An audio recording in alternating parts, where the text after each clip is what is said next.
嘿，各位好，我是兴趣省的摄影师严总。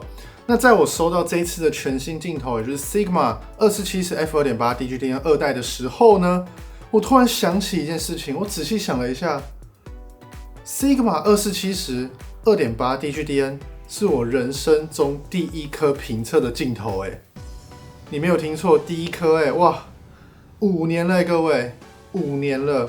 那我想问一下，现在在看影片的你5年前有看过那一部影片吗？就是2470 DGDN 的评测吗？有的话，欢迎帮我留个言好不好？一路以来呢，就是非常感谢各位的支持，到现在让我做了这么多颗的镜头评测，这样。那回过头来看说，5年前跟5年后，我的影片的调性、跟风格、跟质感，应该都是有相对性的提升的。那这一代 Sigma 的2470的2代的提升幅度到底在哪里呢？好，那接下来呢，就进入我们从5年前用到现在的开头动画。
那看完以上的实拍，你觉得不错的话呢，欢迎帮我影片点个喜欢，或是给我个超级感谢，这对我来说有非常大的帮助哦。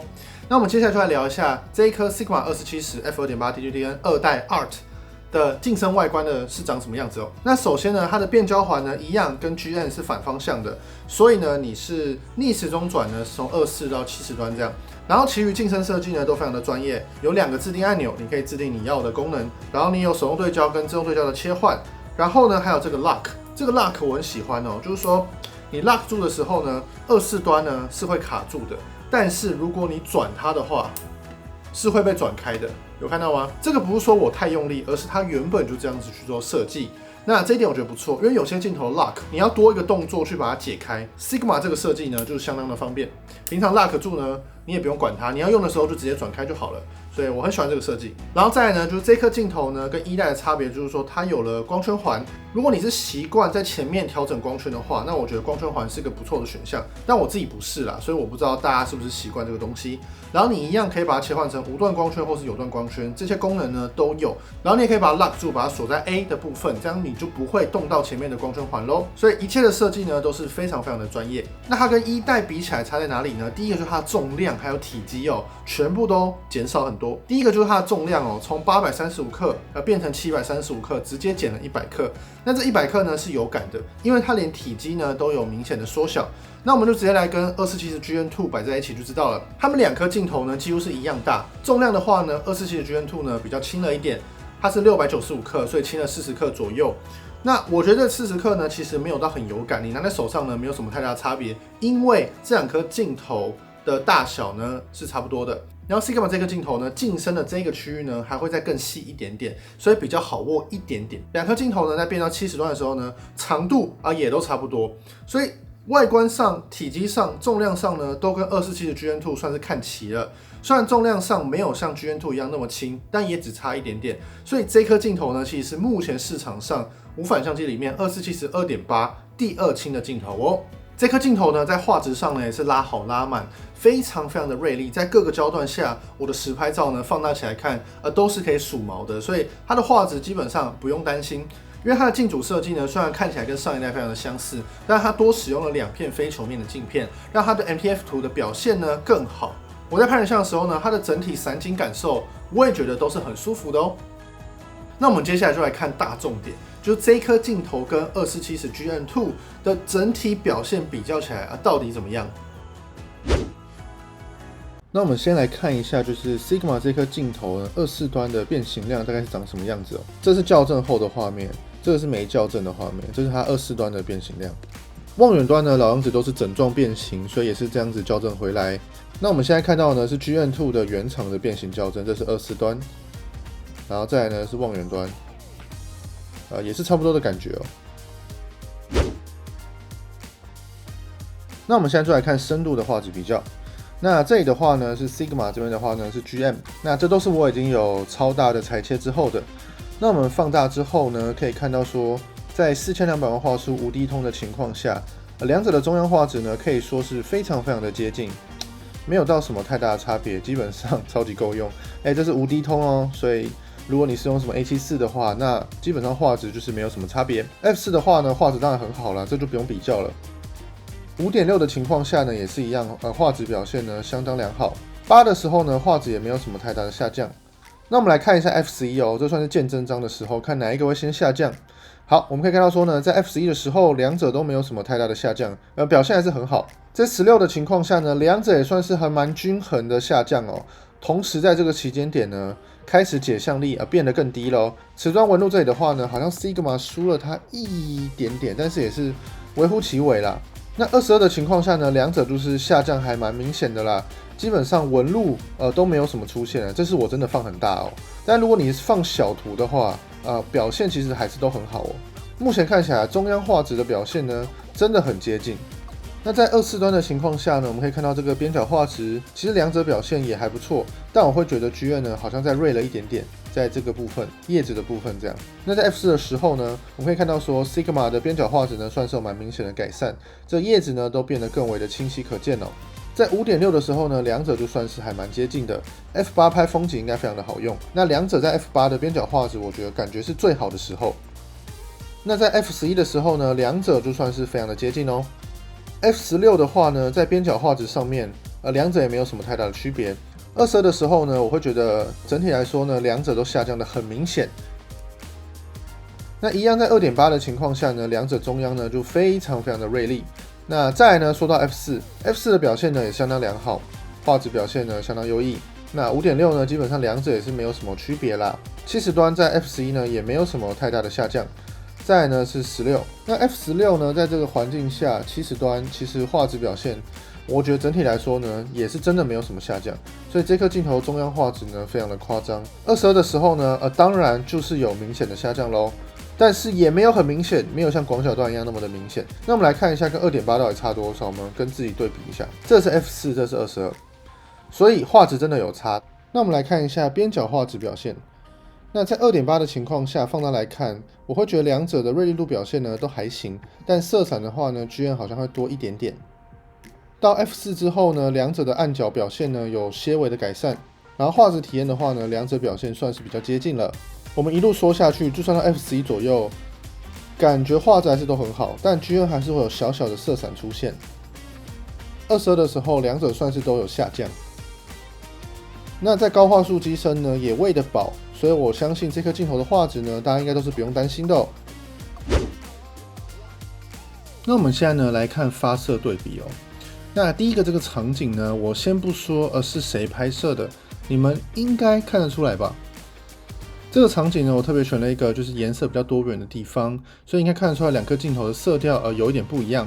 那这个场景呢，我都是用 RAW， 然后用同一台相机，然后同样的色温、同样的色调去拍摄出来的哦。那大家看得出来吗？那我们就公布解答。左边的话呢是 Sigma， 右边的话呢是 GM。这应该算是大家众所皆知都知道说，就是 GM 比较偏冷，那 Sigma 比较偏暖。那到底哪一个偏的比较多？其实我觉得问题都没有到那么大因为你是可以校正回来的，这样，所以是还好。那这个场景呢，也是给各位猜一下分别是哪一颗镜头所拍摄的哦。公布解答哦，3、2、1。那我相信经过上一张的洗礼，应该看得出来啦，就是这张比较冷一点，这张比较暖一点。那 Sigma 呢，不但是偏暖，也是偏绿。那你也可以说是 GM 偏洋红，然后偏的有点冷。所以两者呢就是有一点不同取向，但还是老样子，就是说虽然我们看得出来，但是你可以在后期做白平衡的校正。在这个户外的场景呢，应该就更为的明显了。那我们就3秒直接公布解答，3、2、1。没错，这个肤色很明显的是 Sigma， 那这个是 GM。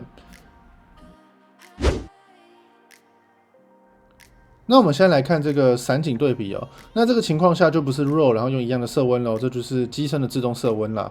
我们重点呢就是看它的这个背后的散景，看这个区块，两者都算是还蛮柔和的，所以在这个场景下呢是没有到什么太大的差异。